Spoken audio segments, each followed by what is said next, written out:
If you haven't watched our introductory video for amateurs giving lessons to beginners, I encourage you to take 3 minutes and watch it.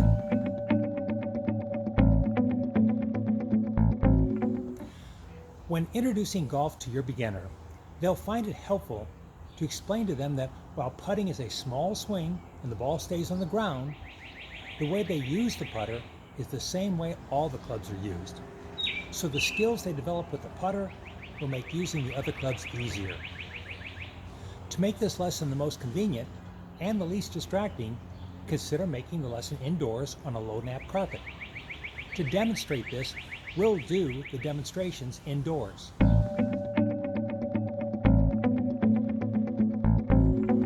The putting lesson is divided into two parts, the setup and the swing.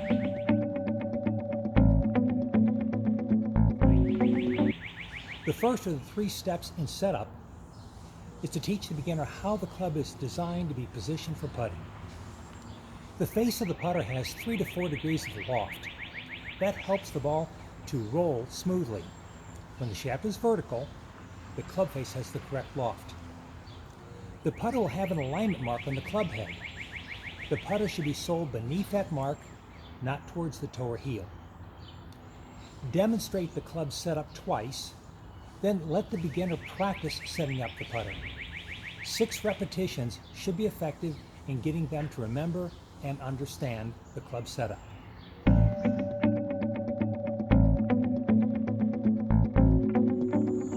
The next step is to teach them how to hold the club. There are 3 ways to hold the club: the interlocking grip, like so, the overlapping grip, like so, and the 10-finger grip.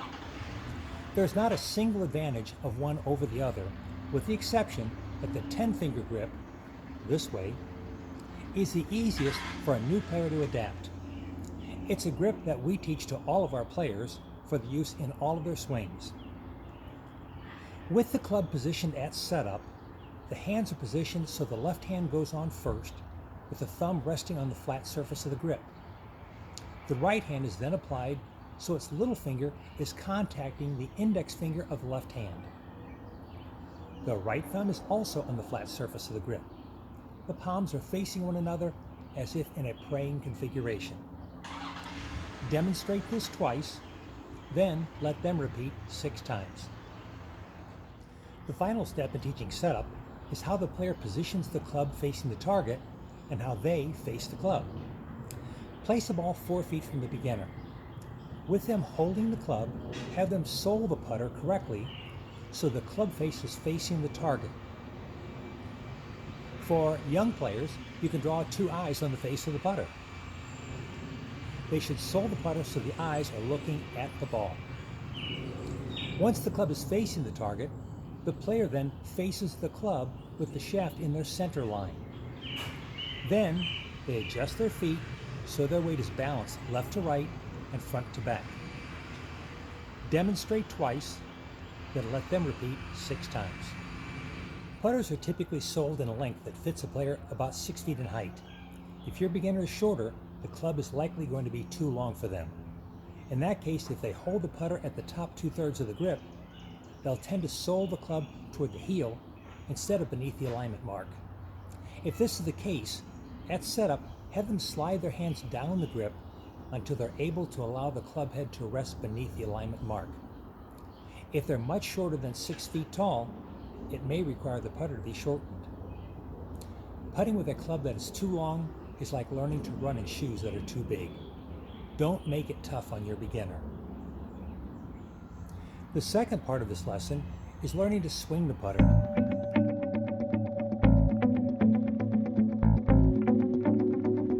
I want to caution you not to proceed with this part until your beginner can remember and repeatedly set up the club correctly themselves.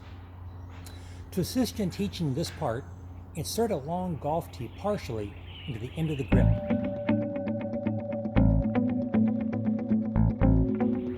Then have the beginner set up with the club. At address, call their attention to the tee and its distance from their left arm. About 2 inches. What you're going to do is to count to 3 and then have them very slowly make a 2-foot backswing without allowing the tee to change its distance from their arm.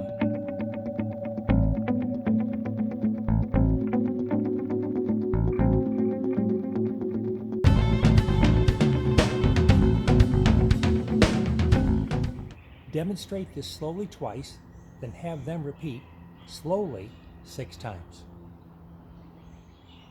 That drill builds the backswing. Now, count to 3 and then have them make very slowly a 2-foot forward swing without allowing the tee to change its distance from their arm.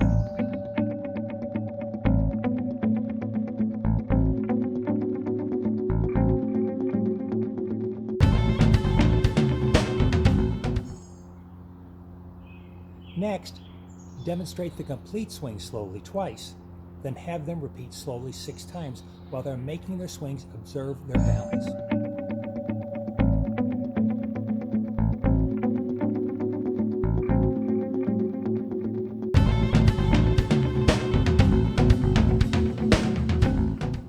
If they appear to shift their weight, coach them to make the swing but keep their balance.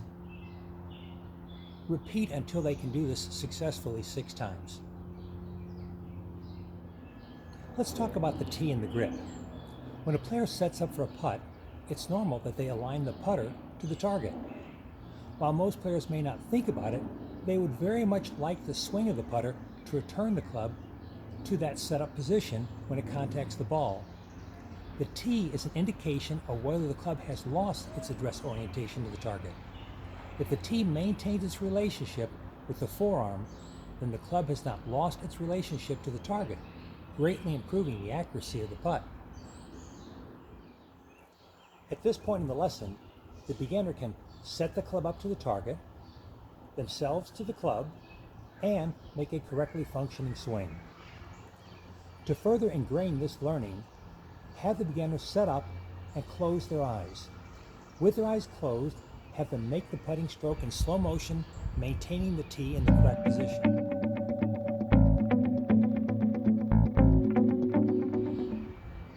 This develops a clear mental image of how the swing should be made and allows them to make it repeatedly in the future. You demonstrate twice, they repeat 6 times. Now it's time to introduce the ball. Create a backstop 10 feet from the player. This can be a row of books or a couple of seat cushions. Have the player set up for a putt to the backstop. The alignment mark on the putter head should be aligned with the back of the ball, and the face of the putter should be facing the backstop. The goal for the beginner is to have their eyes over the ball, but to have their attention on their intention to make the 2-foot back and forward swing without losing the position of the tee.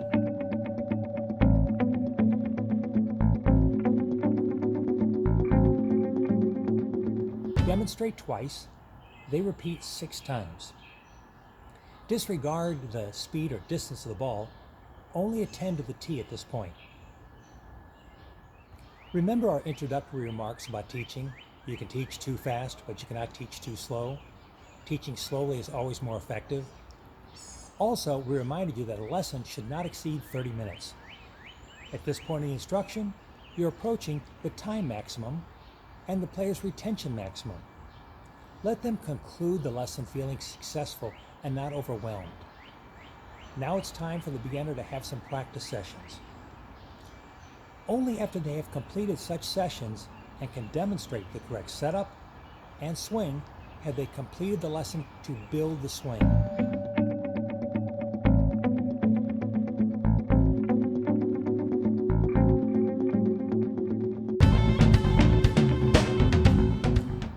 After they've done that successfully, it's constructive to move the lesson to apply the swing to making putts. And that will be our next video.